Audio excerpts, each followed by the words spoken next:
the Baen Free Radio Hour.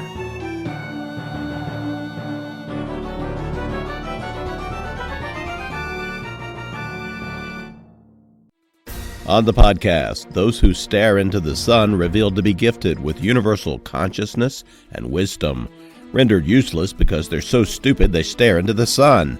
Plus, we continue with the complete audiobook serialization of Alliance of Equals by Sharon Lee and Steve Miller. All right now. Welcome to the Baen Free Radio Hour podcast. It's an honor to have you along.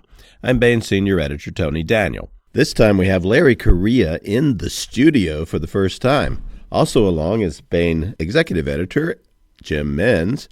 Larry discusses Monster Hunter Siege, the Monster Hunter Files, what he's working on now, and Jim Minz joins in with thoughts about what it's like to be the editor of Larry on a great many of his wonderful books. It's a great fun roundtable, so that's coming up. And we continue with the complete audiobook serialization of Liaden Universe novel Alliance of Equals by Sharon Lee and Steve Miller. Now here's the news.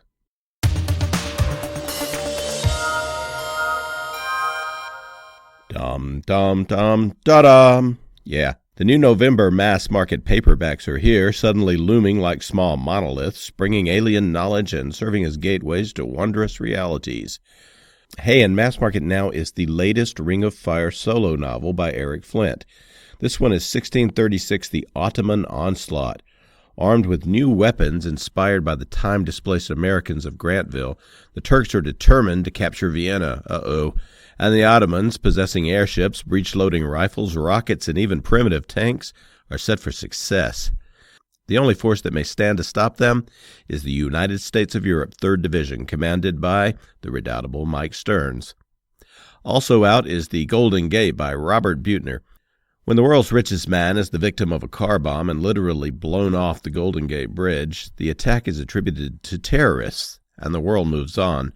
But two people pursue the truth. Take journalist Kate Boyle and Iraq War veteran Ben Shepard discover a cosmic secret that can change human history and may cost them their lives. 1636, The Ottoman Onslaught by Eric Flint and The Golden Gate by Robert Buettner are now available at booksellers everywhere.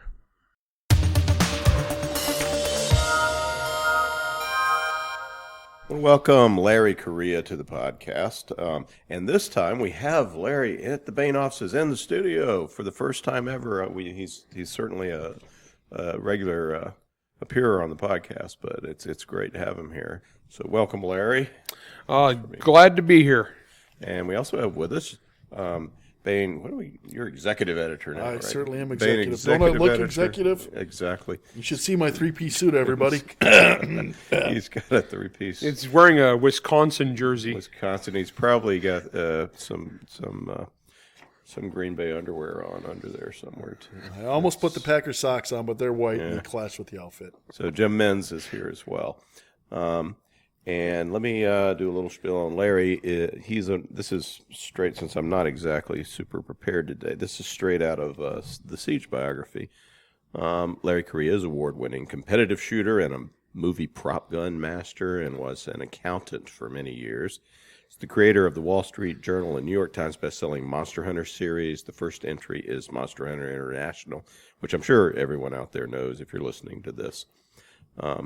You're into these books, as well as urban fantasy hardball adventure saga, the Grim Noir Chronicles with first entry Hard Magic, and epic fantasy series, the Saga of the Forgotten Warrior with the first entry Son of the Black Sword. And there's going to be a sequel to that, by the way. I was hearing about just now. With John Ringo, he is the co-author of the Monster Hunter Memoirs series, including Monster Hunter Memoirs Grunge and Monster Hunter Memoirs Sinners. And there's a third. Coming next year? Coming next July. year, which is called Monster Hunter Memoirs Saints. Saints is coming. Coming in July 2018. Larry lives in Utah with his wife and family. And Monster Hunter Siege is the sixth entry in the hugely popular Monster Hunter series. And it's the sixth one that's got a nice Alan Pollock cover as well. This one's very silver.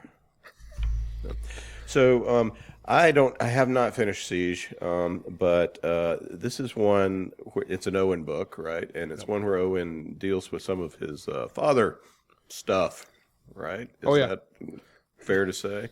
Yeah, this is Tony referred to this as my dad book. What does she mean by that? Well, it gets into the themes of fatherhood. It's got some stuff with Owen with his dad, and then it's also got some stuff with him going to be a father soon, and coming to terms with that and what it means, and then also a little bit with the bad guy. But I won't get into that too much, and just kind of the nature of the villain. Yeah. So Tony came back to me and when she first read it and pointed that out, and I actually didn't know that while I was writing it. That's kind of how it goes. But well, you sometimes claim that you don't sit around thinking about themes and such when you're writing. That you're half the time you do, and the other half the time it's accidental. So this was the Accidental Dad book. Yeah. But it worked out really well. This is the first Monster Hunter that's outside of the U.S., isn't it? As well, mainly. Well, mainly, yeah. All of them have bounced around a little bit, and we've gotten out of the country before. But this one primarily takes place outside of the U.S. In fact, a good part of it takes place outside our world. A good part of it takes place outside of our dimension, Yes. Without giving away too many spoilers. But this one actually, a big chunk of it's leading up to a mission that actually takes place in northern Russia that they're on. And then there's some parts leading up to that around the world where they go different places in preparation for the mission. Cool. Yeah, my movie pitch version of this is Owen sick and tired of always reacting to the big bad doing what he wants to do, so he decides to take the fight to the bad guys. Yeah, so this time it's funny because it's called Siege, but so a lot of people, Steve, when they first saw the title, they thought maybe that was like the good guys under siege. No, it's the good guys laying siege. It's a good part of the book, so they go on the offensive this time. Yeah, there's they go to Russia to find the gates to hell or wherever the hell they're going, right? Yeah, so there is basically some Russia as well in there. What is some of the What's some of the tech you mentioned that you consulted with Mike Massa to? Okay, yeah. So Mike's another Baen author. If you guys don't know him, he's got a collaboration coming out with John Ringo, and he's written in the Black Tide Rising universe. Really good guy, really sharp guy. When he's a former Navy SEAL, and so I have a couple parts of this book involving an amphibious landing. So I drafted Massa specifically to make sure that I didn't screw up any of my naval special warfare stuff. And he actually helped me pick out the right ship for it because they bought an old cargo ship, basically a specific kind. I won't give away too much, but the kind of thing where you could put a tank in it and just drive it up to somebody's front door and park it on their beach. And so there might be tanks going into other dimensions in the. Well, we don't get the tank into the other dimension because the gate's not big enough. No. But Not yet. But if it were. Yeah, so they bring a lot of hardware. They bring a big party, and they just park a boat on the bad guy's front doorstep to serve as kind of a little mobile fire base. It's not mobile once they park it, obviously, but had a lot of fun with that. So I got Mike to proofread that and make sure that I didn't screw up any of my stuff. And actually, he's a really good writer too, so he had a lot of really good commentary on everything else too. But sharp guy. I'm really excited for his book. Cool. Yeah, we expect it to do well. What else could we say about the book without giving too much away? What was it like to come back to Owen for one thing after doing the Frank's book? Well, it's been kind of fun because Owen's my main narrator for the series, and I've had a lot of fun with opening it up into other characters, and so it keeps it fresh for me. So I'll do one book from his perspective, kind of the main narrator, the main story arc.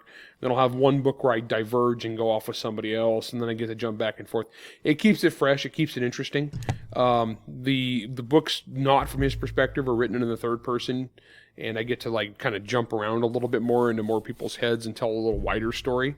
And then it's fun to go back to Owen because that's the first thing I ever written was the first thing I ever wrote was from his perspective. So it's kind of fun to go back and revisit that. But by jumping around so much, it keeps it fresh for me. So by the time I go back to write him again, I'm excited to. I jump around enough, I never really get bored with any one person and get stuck. So it's enabled me to keep the series going without getting too repetitive or bored. Does he still carry that amazing shotgun weapon that yeah, made for him? Yeah, Abomination. Yeah, yes and no. So a big part of this, and there's actually a whole scene in there that harkens back to the very first book when he gets Abomination. Because what it is he has to go someplace where the shotgun just is too short range. He needs to use something a longer range gun. He needs to use a rifle. And there's a great scene with him and Milo, who's MHI's gun fairy / weapons expert, Mythbuster. Yeah. And Milo might be my favorite.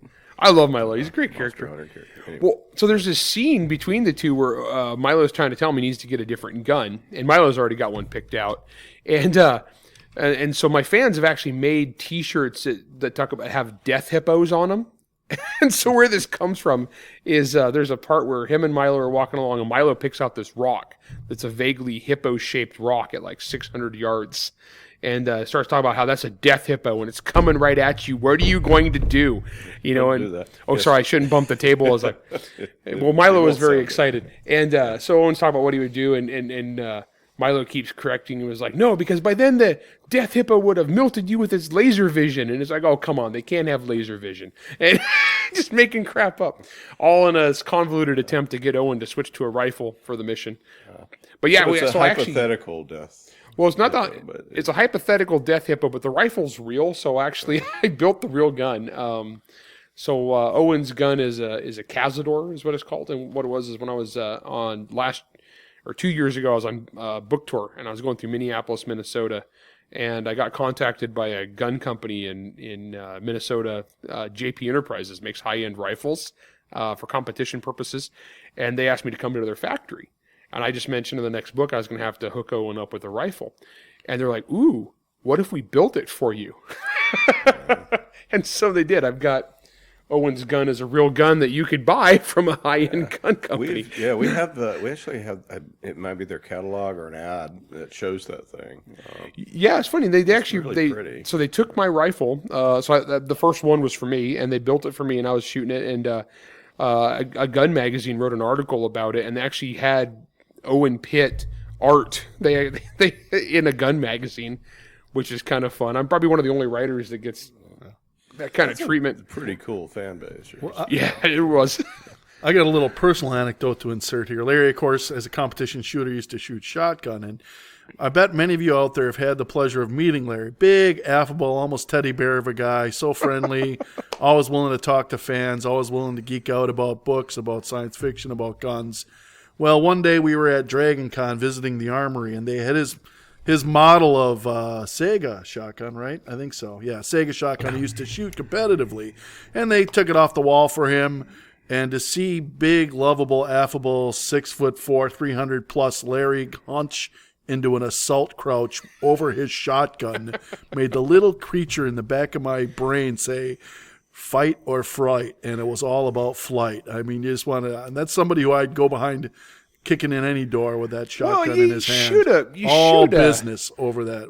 I've got 100,000 rounds to different Segas, and so you get used to manipulating really fast. And so I didn't think it was either. I can manipulate. I can manipulate a firearm very quickly. Yeah, it's not like he was trying. He just picked up, looked at it, looked it over, and just went into the hunch, right into the assault hunch, forward leaning, ready to take the kick back. If you're shooting 3-gun competition, you got to learn to shoot while you move. And when you move, it's not a full run. It's kind of a shuffle jog, but you can, you're going several miles an hour sideways shooting stuff. That's fun. I just did at the beginning of this month, I did a 1,000-yard class. I went down to New Mexico, and I actually took that. I took the Owen gun. I took the Cazador down and hit targets at 1,000 yards with it. Wow. And I'm a pretty good shooter, but you want to get humbled, go take a 1,000-yard class, and all of a sudden you will feel like a scrub. That's a damn long way. I feel that way at 100 yards. It's weaponized math. I felt like like I said, I'm pretty confident at most things. I'm pretty good, but I went out for this, and oh man, I felt like a Gomer. It was so bad. It's like, you're holding with a 308, you're holding like 36 feet above the target, and like with the wind, like 16 feet to the side, lobbing them in there. No, but it's a lot of fun. It was very, very educational. But the reason I did that is because the next book is the reason I took this class from JP Enterprises down there was I'm doing the next book is a collaboration with Sarah Hoyt. It's called Monster Hunter Guardian, and it's a Julie Shackelford novel. And as you know, Julie's the best shot. So I actually have a long range scene in Monster Hunter Siege where Owen's popping off at stuff with his rifle. But Owen's his background's more like mine. He's a 3-gun shooter, and so it wasn't necessarily about precision. It's about volume. And so, plus he was shooting monsters at about the size of a rhinoceros. And so he's just popping off shots and kind of walking them in as he sees the impact. But in Guardian, Julie's precision. I mean, she is one shot, one kill. She's going to make this hit. She's going to read the wind. And so I went to take this class, and it's kind of fun. So as the instructor, as a former Special Forces sniper instructor, and he was telling us stuff. So half the time I was taking notes to like improve myself. And the other half of the time I was taking notes of like cool things to put in the book or like things that Julie would think. Cause I mean, that's like her world. Yeah. Do you, it is, I mean, how much is it analytic and how much of it you just got to get the feel of that somebody's more than half a mile? What is it? Yeah. Okay. So like a mile away. Okay. The analytical part is really important because that's like going to tell you what your holdover is, and they actually have ballistic software for this now, where you input all your load data and your ballistic coefficient and your temperature, your humidity, your barometric pressure. Barometric pressure will make like 7 feet of difference. I mean, it's huge. Wow. So that's the science part. But then like the instinct part is reading the wind, because wind is like some weird voodoo stuff. And so we're shooting out across the desert, and I got this one scene in Guardian where Julie is taking a shot at 1,200 yards, but she's cheated, and so she has kind of like set little things out along the way. It's in a city, but she's set the little things along the way so she can see the wind to cheat. Because when you go out there, what is the instinct part is you're like watching the grass. But you're watching the grass right in front of you. You're watching the grass halfway out. You're watching the grass next to the target. Bushes, trees, leaves, butterflies. I mean, anything you can see out there moving, it's going to tell you a story. Because if the wind is blowing, the thing is over that distance, the wind could be blowing one direction at a certain speed, and it could be blowing in a completely different direction at a different speed, and you got to kind of put those two together. It's the first time since college I had to think in cosines. Yeah, it was. So all you kids out there, trigonometry does help out sometimes. Yeah, especially after the apocalypse when you need to make that long shot. So I gotta ask the big reveal here. It's time for Larry to come clean. The only reason he's writing these Monster Hunter books is to find a way to write off his gun habit. It's. I imagine many of you already figured that out, but yes, that's what it's really all about. And thank God Larry loves his guns, because we love. Well, the Monster I'm going to say Hunter. like so. Okay, so if IRS auditor says, "How did you write off this precision rifle class?" I'm going to say, "Hey, the next book is all precision rifle stuff. Don't tell me how to do my job. I don't tell you how to do yours." My fan base, I got to get this stuff right. Or they'll get mad All I at need me. to know is what Larry's buying for his gun collection this year to find out what's coming next year in the fiction. That's so true. If you actually look back over the last 10 years, that's fairly accurate. I think there may be a Baen.com article on this. It's actually been kind of fun. There's been a few times where I've bought guns, given them to characters, and then actually shot the gun a bunch and realized it wasn't as good as I thought it was. And then the next book, you notice the character has a different gun. Not so much. Yeah. So, Jim, what you've edited a lot of the Monster Hunter books. What what is it to edit Larry? Well, the toughest part about working with Larry is that you get so sucked up in having so much fun, you sometimes forget to pay attention to the forest because you're having too much fun looking at all the cool trees. On the other hand, I have to admit, sometimes you happen to be just the right guy for the particular book. When Larry was working on Monster Hunter Alpha, the Earl Harbinger book, he was up there in the UP, and I'm a Wisconsin boy, born and bred, got bleed the cheese and the green and gold. And Larry had some reference in there, a wonderful use of what he had in the book was a 3,000 horsepower snowblower used to clear roads. And I had to point out to him, actually, 3,000 horsepower only goes on tracks for railroads. 2,000 horsepower is about as big as they come in wheeled vehicles because, when you live up in Wisconsin, you know about these things. Yeah, Jim actually had some really good editing on that. And there's a scene in there where it's Lucinda Hood's birthday, the witch, and that scene originally I just wrote the scene normally, and at the end she unwraps a little cupcake and sticks a candle in it for her birthday. And Jim's like, no, open with the cupcake. That's right. Open with the cupcake. Create a little sympathy for your homicidal maniac. Yeah, create some sympathy for your homicidal necromancer witch. But then it's like open with the cupcake and then back out and explain the situation. And I was like, oh, that's good. That's what editors do. The reveal. Yeah, editors sometimes will take like these little things and just moving a cupcake from the end of a scene to the beginning of the scene made the whole scene so much better. Yeah, that was good. That was you. That was a good call. Just doing my job. No, hey, I actually, as far as editing goes, I try to make life pretty easy for you. My manuscripts are fairly It's not clean. a lot of work working on Larry's books, but I don't want to tell Tony that because I got dibs. Oh. Well, I did some of the Black Sword. Yeah. So, Which was that was a fun one. my only real input was that I thought maybe the arrows on the bridge were. Yeah, I originally overdid it. I went a little too kung fu movie. I wanted at to first. believe it, Yeah. and feel it. It's like, geez, this guy's getting. Yeah, so I did tone that down. I did tweak that scene because you were right. I looked at it and I was like, I went a little too kung fu movie in that, which. So that was tweaked down a little bit, and then we did the one where he got whacked in the foot, and then he had to lift the foot off the arrow. So yeah, I changed all that. Well, the thing about Larry's fight scenes is that if it can be taken to the next level, he will take it there. So it's like, He does tend to turn it up to 11. Yes. Well, and it all depends on the kind of which series it is, because sometimes I can get away with that. Like if I'm writing Grim Noir and everybody basically has superpowers, I can kind of do that. But if I'm writing something where it's got to be a little more realistic, then you did Dead 6, yes, too, and that one we were trying to keep a little more realistic on the sequences, and so we had to like back off a few things of like how just what the human body can and cannot do. yeah. And the thing that I like about Owen is the fact that he gets the crap beat out of him and just keeps coming, and you want to feel him getting the crap beat out of him. So. Oh yeah, that guy gets the crap kicked out of him. Yeah. Genomes. The genome scene is hilarious because he just gets pummeled by 10 gnomes, and it is the funniest fight scene ever.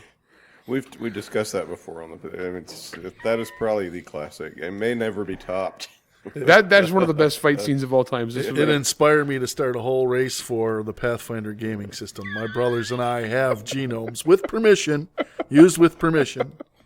So if you're a Pathfinder player out there and you want to create a PFS, Pathfinder Society genome, just drop an email to me and we'll swear you in. That's another thing that you guys both share, which is gaming, role-playing gaming. Yeah. Have you ever played together? A couple times at cons. Yeah, we had an epic fiasco night. We had an epic fiasco night That at was a lot of LTUE a couple years ago. Last year? Just last year. Oh my gosh, it was funny, and we had a couple other writers with us: Steve Diamond, Alan Barr, Peter Arulian. Yeah. And Peter Arulian will go dark and gross in a game. Am I allowed to bring your daughter up? Yeah. We might as well. We can tell the story. Larry's teenage daughter decided to hand me a dead hooker as a prop at the beginning of the game. Okay, so for the record, we'll probably explain how. Okay. So Fiasco, the way it works is like it's like a freeform Coen Brothers movie, and that everybody's. This was not a literal hooker, to be clear. This is purely fictional. Purely imaginary hooker that my teenage daughter, dead body, gave to Jim. So what happened was it's like a Coen Brothers movie where everybody's playing a character and you have scenes. And it's an absurd, dark movie is what it is. And we're playing... And this basically, there's a bunch of different scenarios. The one we were doing was... Dirty Cops. Dirty Cops. And so, yeah. So Jim was the corrupt lieutenant, sip of whiskey. So my daughter was the internal affairs cop that was trying to bust us. So she was undercover, and that was her role. And I was playing a complete psychopath, which was fun because I went dark. And so everybody gets a certain prop at the beginning of the game that's part of their background. And when Larry's daughter decided to randomly give the dead hooker to me, I, of course, immediately went to necrophilia. Little did I realize, having set the bar that low, Peter Aurelian would dig so much deeper. Oh, yeah, Peter... And it became a game of one-upsmanship between Larry and Peter about how low they could go. Well, because my thing was my guy was a psycho. That was like his thing that I was given. I was like, okay, I'm going to embrace it. But I didn't go like violent guy. I went like completely delusional. So one point...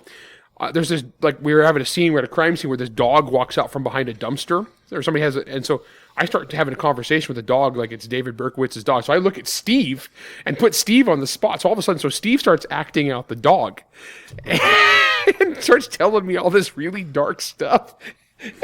But my daughter, as this is going on, and for whatever reason, my daughter has given herself a British accent. That's right. And so we're going through my sainted teenage daughter.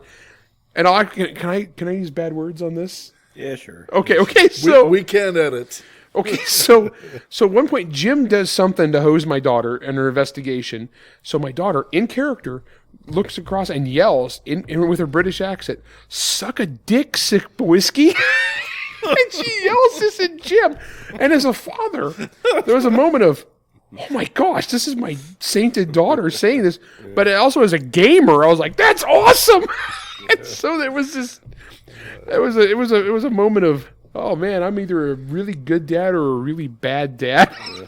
Well, apparently both. Yeah. No, it was a lot of fun. I try, like, whenever I go to cons and stuff, I'll try to do games with other people. Like, the reason I'm here in town is HonorCon. And so Saturday night I'm doing a charity game where I'm running a Monster Hunter International Savage Worlds role-playing game coming to Kickstarter next month. And I'm GMing, so they had a bunch of people donate money to the charity auction to get a spot at the table, and so we're playing that tomorrow night. That's cool. So you're the game master of a Monster Hunter based game. Yeah, so pretty much that's quite an experience. Yeah, so it's pretty much whatever I say goes, and I'm just not like in the book. Yeah, exactly. Yeah, he's got no editor for this. So the thing is, I never play Monster Hunter role playing game as a player, because that would be so unfair to whoever is GMing. Because anytime any decision to be made, they just like look at me like, "Is that okay?" Right. Yeah, it's tough to work when God's there to edit you. Yes. And I'm like, no, that is not how it works. Aw. So, well, explain this. Explain the game that's coming out. It's based on Monster Hunter. Is it within another system? We did a Monster Hunter role playing game several years ago. We used hero system rules. And the thing about Hero is it's real crunchy. It's fun, but it was a great book. But the problem was it's kind of a high barrier to entry for new people, and a lot of my fans were new to this stuff. And so we're doing a new version of it next month. We're using Savage Worlds rules, and if you're familiar with this stuff, it's really easy. It's really simple and really quick and fun to get into. And so that's why we're doing a new version. But all new artwork, and we're updating I think I've written like 7 books since then or something. So we gotta update all the fluffy informational goodness, and we set it up like an employee handbook. So it's like the Monster Hunter International employee handbook of information for Monster Hunters, and it should be a lot of fun. That's cool. This sounds like a labor of love for you, because it's your thing. Oh, I love this. And the guy that I actually hired, that I teamed up with, he owns a game company. His Alan Barr owns Gallant Knight Games, but that's he's one of the guys I game with. He's in my regular group, and so that's when Jim's played with him. Yep. And so I've been playing games with this guy for like 6 years, and so when I needed to pick somebody to do this, it was kind of a no-brainer for me, because I know the guy, trust the guy, and I played a lot of games with him. Yeah. What is the when you are not writing, do you still shoot, or do you game? Are you hobbies, painting miniatures, which is another of your hobbies? Yeah, I'm a mini painting nerd. So what it was is the gun business was my business. It was my livelihood for many years, and so I did it nonstop, and I did it professionally. And so what happens? I got kind of burned out. So when I got out of that, I kind of drifted away from guns for a few years. Didn't shoot at all. And plus, 3-gun is like the most expensive hobby in the world. I mean, you can go. collect Fabergé eggs, and it'd probably be cheaper than being a good 3-gunner. Most of 3-gunning is begging sponsors for donations. No, it's really expensive hobby, and so I stepped away and I didn't do it for a few years, and so I needed another hobby, and I needed a hobby that wasn't on the computer. I love video games, but I'm on the computer all day typing, so I needed something different, and so I decided to try mini painting. Painting little metal dudes, and oh my gosh, I love it. And I've been doing that for 6 years now, and it was really fun. But then I got back into shooting a few years ago because my kids were getting older and they were teenagers. And I was like, oh man, I got to get these guys tuned up. I got to, they're old enough, they really needed to know their stuff. And so I started teaching my kids again, and I realized, oh man, this is really, really fun, and I really kind of missed it. So I've been getting back into that rather hardcore again. Not competing though, because that is a giant time suck, and I got too many books to write. And then the gaming is I just do that for fun and creativity, and my game group is primarily a bunch of other writers. And so it's really fun. We try to get together at least once a month and just hang out, and it's really fun. Anytime there's like a really cool line used, we can kind of everybody kind of eyeballs each other to see who's going to steal it first. Mm-hmm. For what? Dibs rules apply. Yeah. And it's a good bunch of guys though, and so it actually the gaming helps my writing because a lot of times people will do unexpected things that are really creative, and so a lot of times those things will show up in books, or other times characters that I'll use in books originally came to life as game characters. Sometimes mine and sometimes other people's. Toru from the Grimoire Chronicles is one of my characters. Jagdish and Son of the Black Sword was actually somebody made up by Pat Tracy. Oh, come on now, we mentioned Fiasco. We got to mention our favorite character. Oh, which one? Oh, Krasnov? Oh, Krasnov. yes. If you've read Monster Hunter Siege, Krasnov shows up in Monster Hunter. And Krasnov is one of my repeated role-playing game characters that I use for silly one-off games. He's a Russian mobster. He's a Russian mafia don, and he's shown up in like a dozen games. I've used him in fantasy. I've used him in sci-fi. I've used him in everything, the horror games. Fiasco. He's been a police detective. And so he showed up in Monster Hunter, and like I always play at cons, so I used Krasnov in a game one time with Jim Butcher. So when Jim Butcher read Monster Hunter Siege, he emails me, he's like, oh my gosh, you used Krasnov in a book? And I was like, dude, how can I not use Krasnov in a book? So for me, it actually helps my writing. So That's cool. Yeah, so those are my hobbies, are basically gun shooting, mini painting, and role-playing games. And raising your 4 kids And raising kids, but luckily the kids participate in all that stuff too, so it works out well. You've been on a tour. What's it like meeting all these people that love your stuff? It must be interesting. Because they also bring to it their own imagination that maybe is a different vision than yours that they've.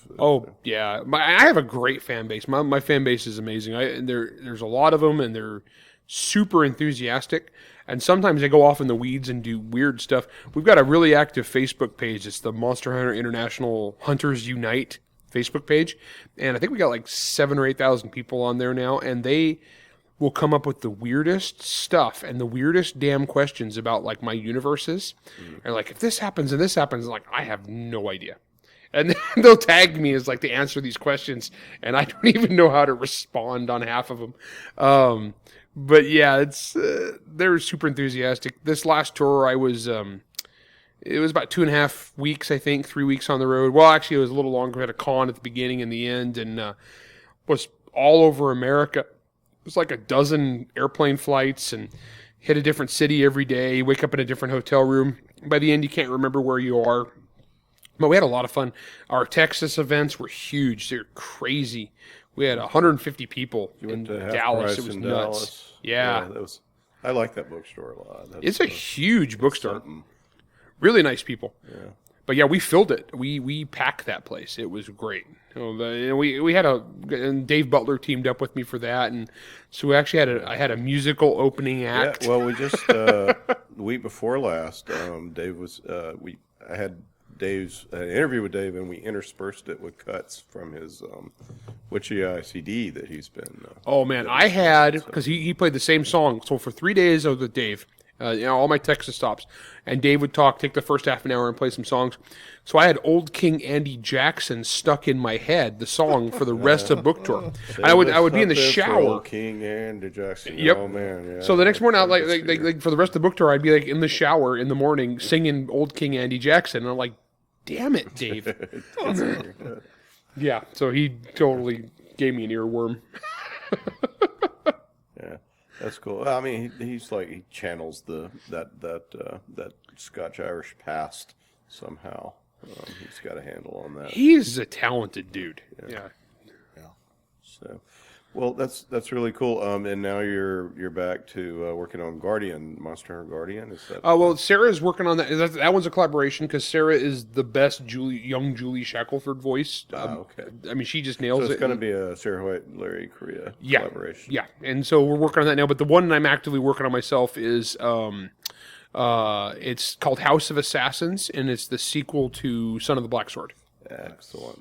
Cool. Yeah, I'm really excited for that one, and I should be done by Christmas. And I know this was a subject of a recent podcast, but I'm going to give a shout out to Larry's currently just available title, Monster Hunter Files. We mentioned Jim Butcher. I got to tell you, if there's any fans of Mrs. Frisbee and the Rats of Nim, and I'm talking about the book, not the movie, nothing against the movie, very different thing. But if you're a fan of Mrs. Frisbee and the Rats of Nim, you got to check out the Butcher story in Monster Hunter Files, a wonderful festschrift set in the Monster Hunter universe, bunch of writers who written short fiction set in Larry's universe, just came out from Baen. Enjoy. Yeah, it's out this month at booksellers everywhere. So that's the Monster Hunter Files, edited by Larry Correia and Brian Thomas Schmidt, and Monster Hunter Siege, which is fairly recently out, 2 months ago, right? By Larry Correia at booksellers everywhere. And guys, Jim Minz and Larry Correia, thank you so much for hanging out at the studio. Thanks. Great to Thanks be for here. having me on. Nice to finally be here.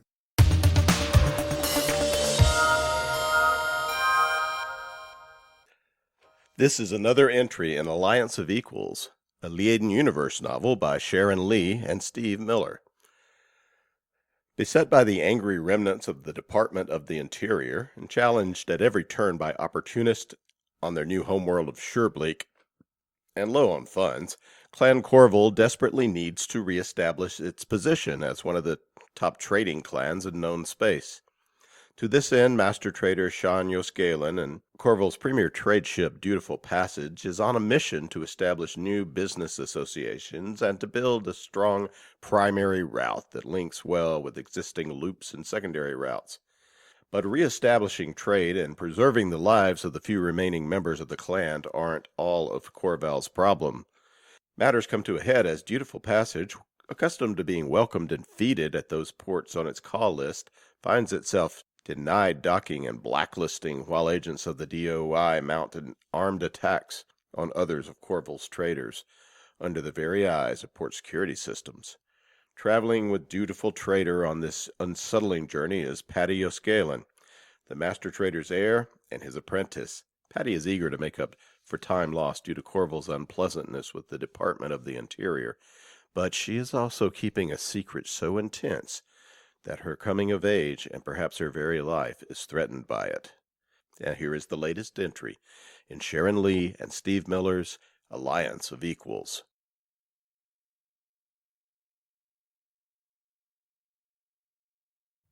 Chapter 15 Tarragon, Jemiatha's Jumble Stop, Berth 12. Admiral Bunter, this is Tokal Lorlan, addressing you from the bridge of Tarragon in Berth 12. The pilot's voice was calm and assured, which it had never failed of in their short time together.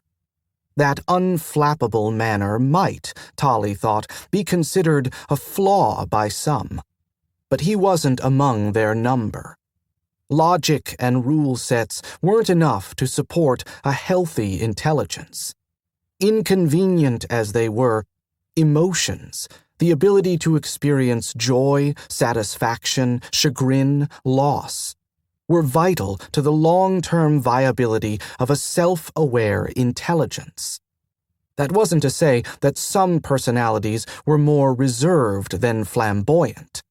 That Pilot Tokol fell on the reserved side of the line was, in Tolly's opinion, a feature, not a bug. She'd clearly been in a hurry to raise little Jemiatha Station here. In fact, she'd been impatient. Quietly impatient and courteously thoughtful of the frailties of her teammates, but there wasn't one doubt in his mind that, had she been alone, Pilot Tokol would have taken their series of jumps, one right after another, with no more break than a skim-in to check the beacons before she was gone tween again. Right now, though, there wasn't the slightest hint of impatience or anger or trepidation. The only thing coming through that smooth voice was a sort of firm courtesy that ought to soothe the flayed nerves of an isolated and frightened newborn. At least he hoped so. "I hear you," a voice came through the comm.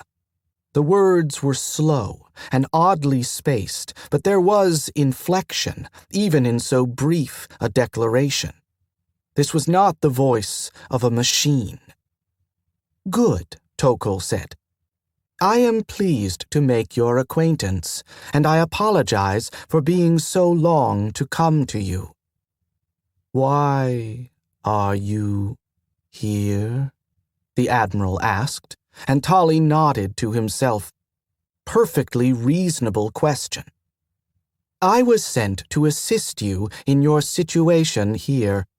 I was told to say that the contents of file name Tokol are now available to you." There was a pause, longer than it should have taken even an unaware comp to access a file, and "You are the teacher who was promised?" Slight query inflection there. Well, Tolly thought, why not? "I am not myself the teacher," Tokol said. "I accompany the teacher and will assist him. With our party is also a backup pilot guard and another, less experienced teacher. The teacher would like to speak with you and make arrangements to come to you." "Come to me? All of these?" There was panic in the slow voice. "Why should there be so many?" Tolly leaned forward, his fingers shaping a request for the comm. Tokol assigned it to him immediately. "Admiral Bunter, this is Mentor Tolly Jones," he said, his voice warm and friendly like it naturally was, thanks to the school and its parameters. "I'm the teacher you were promised. I'd like to inspect your physical plants, make sure you're firmly situated. That's the first step. I can come aboard myself the first time if you'd rather, and we can get to know each other better. I understand you might be suspicious of somebody you never heard of asking to bring a crowd on deck." "Firmly situated," the Admiral repeated. "I am not firmly situated. My environments are at risk. Only the packet boat holds air. My resources are overutilized. I am to protect the station from pirates." "That's right," Tolly said soothingly. "You're doing a real good job there from what Stu tells me." "Stu." Tolly squinted, wishing he could see through the comm to where the Admiral kept station. "Sure, Stu," Tolly said, and waited. If dementia had already set in, but Admiral Bunter broke his silence. "Stu does not think all pirates must be stopped." That sent a chill down the back, so it did. Tolly shook his head, smiled, and leaned into the board. I think you'll find Stu's a hard-liner on the subject of pirates, he said. Problem is, words have meanings, and definitions take flex. That's what I'm here to teach you about, if you're willing. I am willing. That sounded very nearly eager, and the follow-up was encouraging as well. Please transmit your data, Mentor Tolly Jones. I wish to review it and do research before I allow you on any of my ships. Perfectly reasonable, Tolly said, pushing the button that sent his professional portfolio to Admiral Bunter. I'd want to do exactly the same in your place. This pilot guard and lesser teacher, I will have their data too. Sure thing, said Tolly agreeably. Haz's file, provided by Clan Corval, went next. He waited on sending Inkirani Yo's info. They were, in fact, making this first contact without Inky, as she asked to be called by friends present. Inky had been proactive in another direction altogether, and had identified 6 vessels among Jemiatha's inventory of decommissioned ships roomy enough to accept a hard installation, and big-brained enough to accommodate the Admiral. She'd volunteered to do a preliminary triage with Stu, narrowing the list down to no more than 3. Those 3 would then need a boots-on-deck inspect and only hope one was suitable. Else they'd be moving the Admiral into the stations system, which might not meet with favor.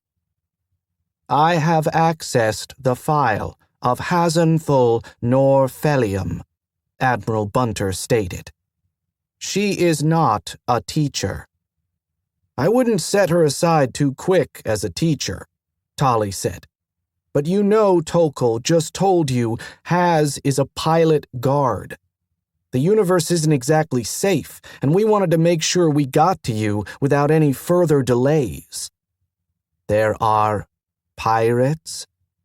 There are pirates everywhere, but not everyone is a pirate, Tolly said, putting so much conviction in his voice that the truth of what he said couldn't help but hit center. Course, whether there was a center to hit, Admiral Bunter being the patchwork thing that he was, there came another pause before the Admiral spoke again, his voice sounding strained. I will receive the data for the lesser teacher. That's assistant mentor, Tolly corrected gently. We're an alliance of equals here. Everybody brings something valuable to the team.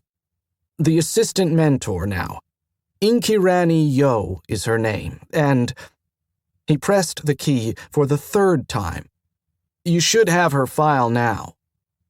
I have it, the Admiral said, and yes, his voice was definitely slurred now.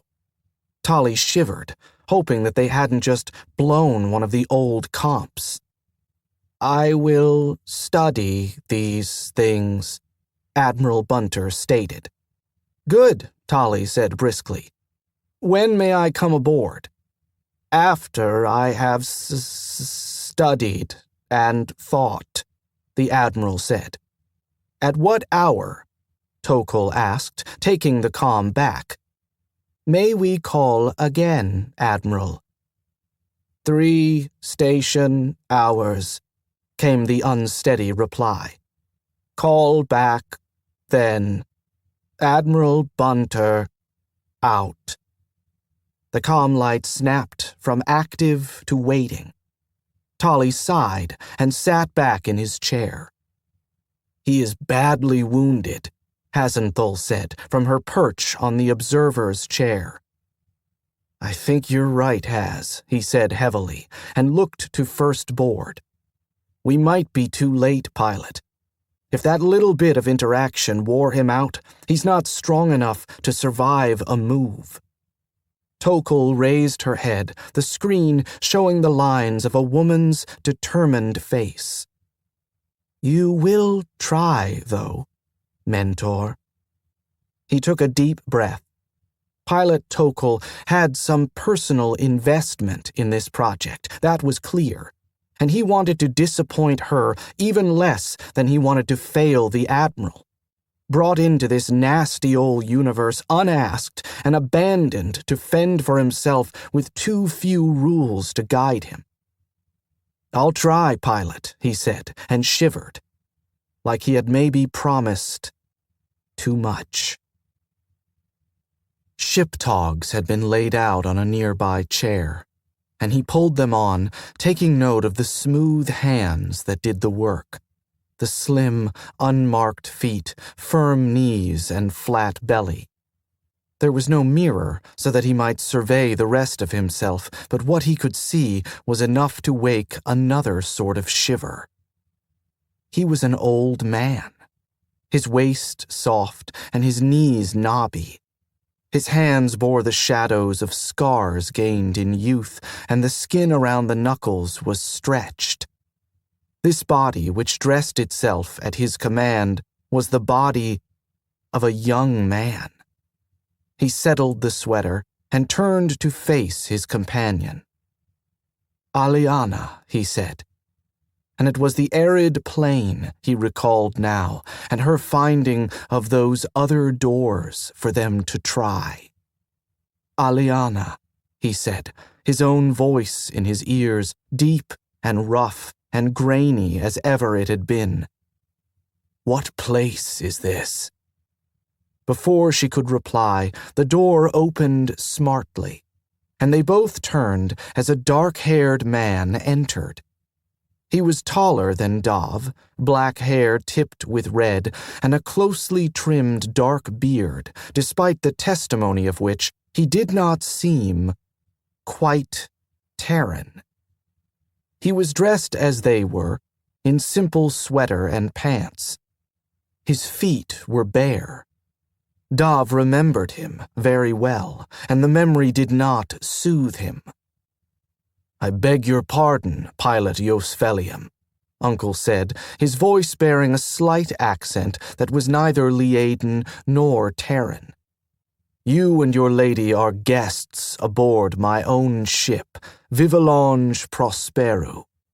The injuries you sustained at Moonstruck made it necessary that I act quickly, and upon my own recognizance. I did not, of course, wish to lose so able an ally." "Pod 78, Dov interrupted. "It was disarmed?" "You did indeed complete the task your Delm had set upon you, despite the distraction provided by those who wished to subvert the installation to their own use." "And my ship?" Aliana asked, and Dov marked the eagerness in her voice. "Where is Ride the Luck?"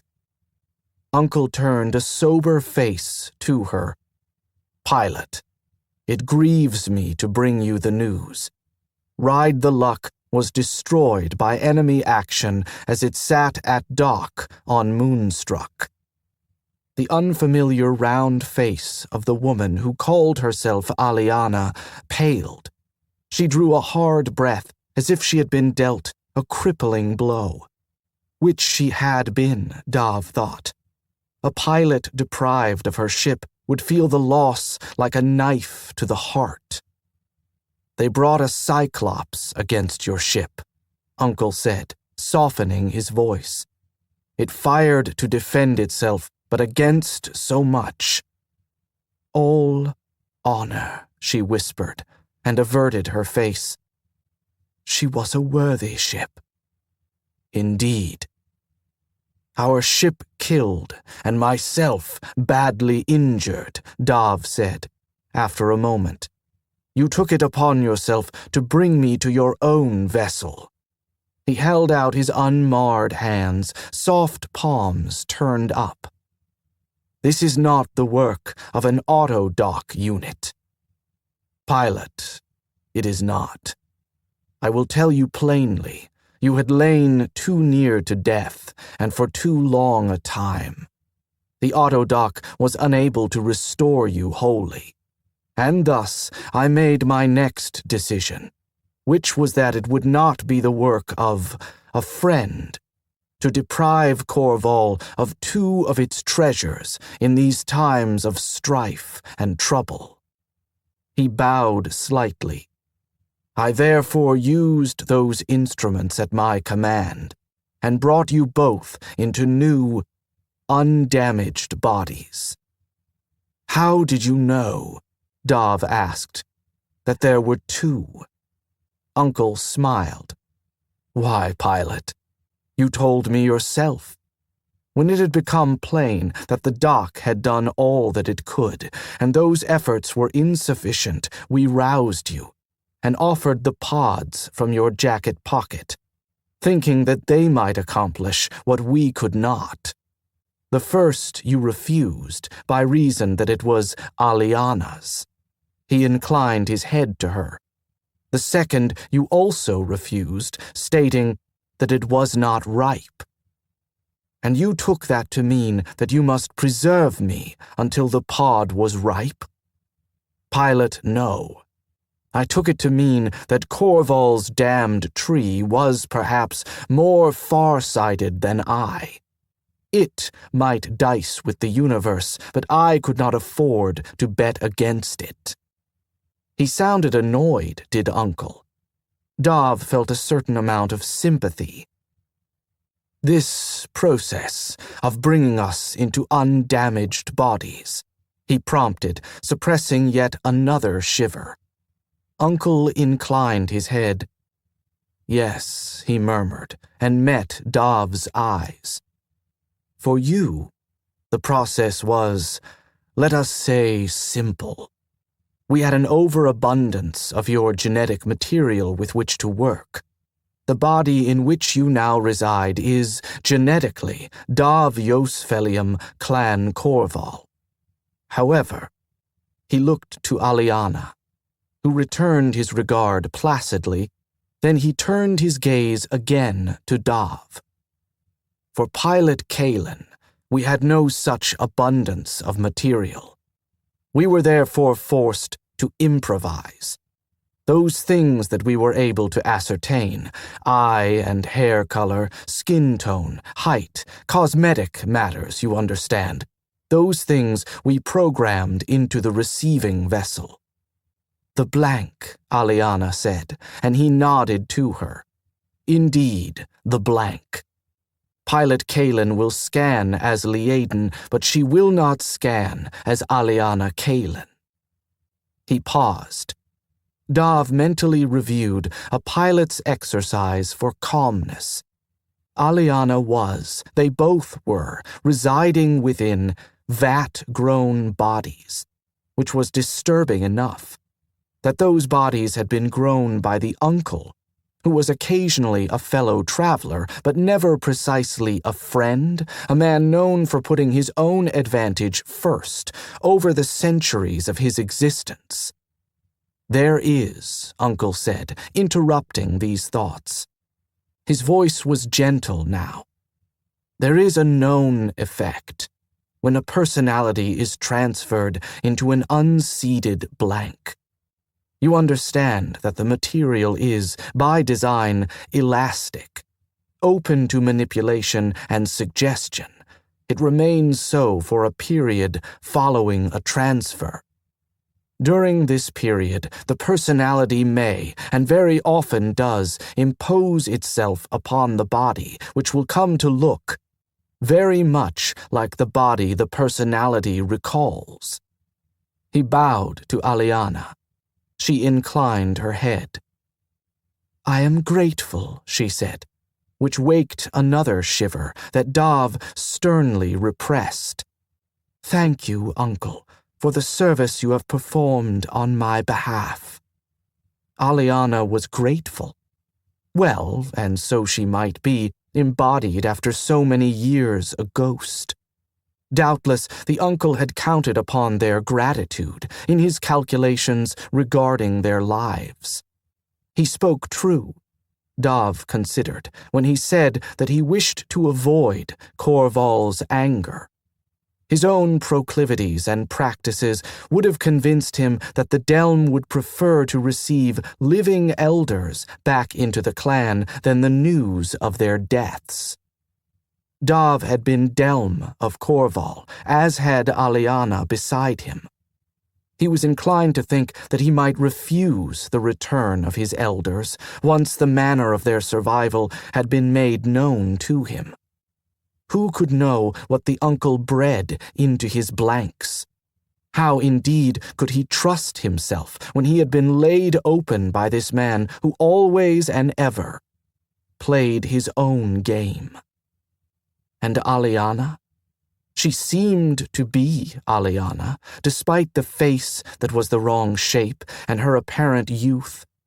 Certainly, she believed herself to be Aliana, as he believed himself to be Dav. "Now," Uncle said briskly, "I have kept you here too long, talking. I must insist that you eat. There is a light nuncheon laid just out here in the common room. I will, by your leave, return to my own business. When you have eaten, Dulcie will escort you to the compartment that has been made ready for you and explain to you the protocols and exercises which are necessary to bring you to your full capacities." He bowed once more and swept an arm out, inviting them to precede him out of the room to the common area, where a table was laid and a platter of dainty sandwiches awaited.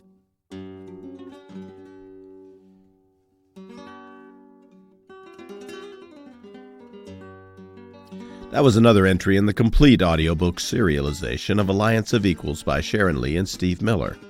And that's it for the podcast. Thanks to Audible.com, to Baen intern Taylor Panichone, and to podcast theme composer Ruth Judkowitz. And the leaking entropic content of lost wallets and misplaced keychains, truculent Sal's ears that adamantly refuse to be transformed into silk purses by nanotech or run amok, and the thanks and praise of a grateful Monster Hunter Nation for Larry Correia, author of Monster Hunter Siege. Please join us next time here at the hammering heart of science fiction and fantasy, and keep reaching for the stars.